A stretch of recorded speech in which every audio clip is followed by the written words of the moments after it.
दर्शक बंधु केबे शुणी महादेव मंदिर में पूजा पाँच शालग्राम। हाँ दर्शक बंधु यही मंदिर में पूजा पाँच शालग्राम एवं शिवलिंग। वाहन भाव पूजा पाँच गरुड़ एवं वृषभ। यहीठार ही महादेव उपर अर्पण करा जाए तुलसी एवं बेलपत्र। दर्शक बंधु पुराण कथा रही एठाकू पंचुपांडव आसी महादेव को तपस्या करते वर पाई जी महाप्रभु श्री जगन्नाथंकर आय एवं व्ययर रक्षाकर्ता एवं हिसाबकर्ता मध्य। दर्शक बंधु जी मृत्युर देवता जमराजा महादेव जितेबाला एठारे तपस्या करते जमराजा निजे आसी महादेव तपस्या भग्न करते एवं क्रोधित होई महादेव जमराजा उपरे युद्ध करते एवं शेष में जमराजा हारीते।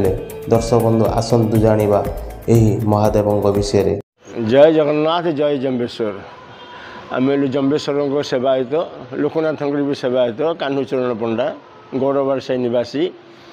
जम्बेश्वर हेले प्राचीन ठाकुर पुरीर प्राचीन मंदिर 50 फुट तले बर्तमान आम अच्छु। केते फुट तले बापा 50 फुट तले यही मंदिर हेले जैमिनिक ऋषिंकर आश्रम। एले संबल जमती हरिहर मंदिर सेमती ये लिंगराज जमती हरिहर ये जम्बेश्वर हरि आ हर एंकर कौन कहले वाहन आगे अच्छा वृषभ आ गरुड़ भितर अच्छा एक शालग्राम एक गोटे शिवलिंग पछरे अच्छा दत्तात्रेय महामुनि जहाँ स्त्री अनुसया सी ब्रह्मा विष्णु महेश्वर को छुआ करी स्तन्यपान करते। ना एक ना है जम्बेश्वर। ये ब्रह्मा लुप्त अच्छा विष्णु आ शिव पूजा होती। ये जगन्नाथ मंदिर आईनी हिसाब आय व्यय हिसाब करता। वर्ष रे 3 थर आसती राधाष्टमी कुमार पूर्णिमा गम्मा पूर्णिमा 3 थर सुदर्शन महाप्रभु ऊपर बसवे या भितर को आसिक आय व्ययर हिसाब दिखती।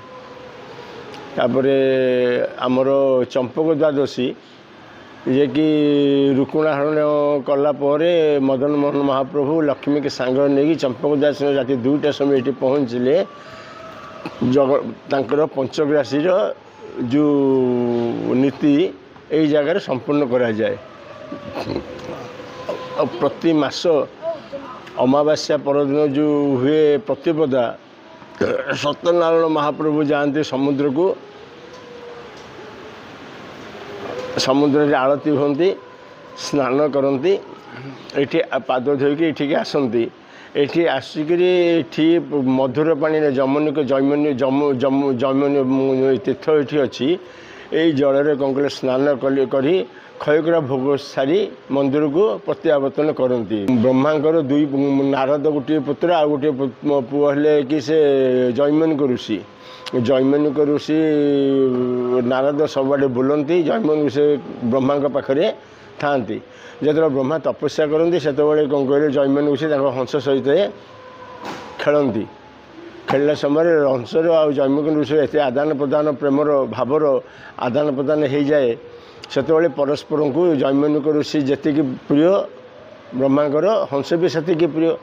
जैमिन ब्रह्मा मत्य वैकुंठ को आसिक मिशंती क्या सागर ब्रह्मा शिव आ विष्णुकर ये आलोचना हुए संसार विषय से ब्रह्मा को डाकती। ब्रह्मा ये आसती आसती हंस सांगे आसती से फेरिकी जाती हंसर आ जैमिनिकर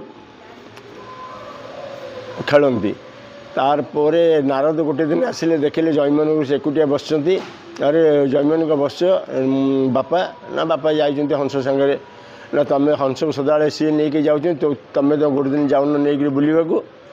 बापा आसिले कहबी जो ब्रह्मा आसिले पहुँचले ब्रह्मा कहले बापा आप जाइए कड़े बुलिया हंस नहीं मुझे गोटे दिन हंस नहीं बुलिया जी आहो जीव।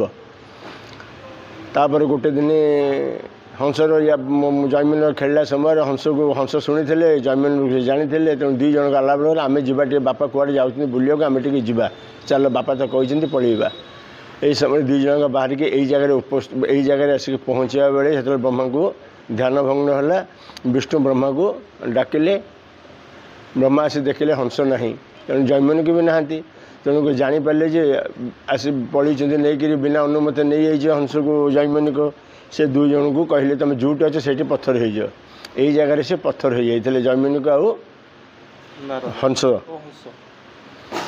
तेणुक विष्णु का ज्ञात है ब्रह्मा विष्णु महेश 3 जन ये आसी पहुँचले जैमिनी को जीवदान देले हंस को जीवदान देले 2 जन को कहले पचारे जैमिनी को तुम कौन चाहूच ना आज्ञा मुझे चाहूनी मुझे जगार आपन को ध्यान करी ब्रह्मा विष्णु महेश्वर को ध्यान करी से दिन ठार या ना है गुप्त वैकुंठ जगन्नाथ मंदिर मर्त वैकुंठ जम्बेश्वर मंदिर हेले 50 फुट तले अच्छा जैमिनी जम्बेश्वर से ब्रह्मा शिवंकर अवश्य ब्रह्मा पूजा पाइले कलिजुगे ब्रह्मा शिव आ विष्णु हरि हरि होकर रहिले से जगन्नाथ मंदिर सागर संपर्क अतुलनीय।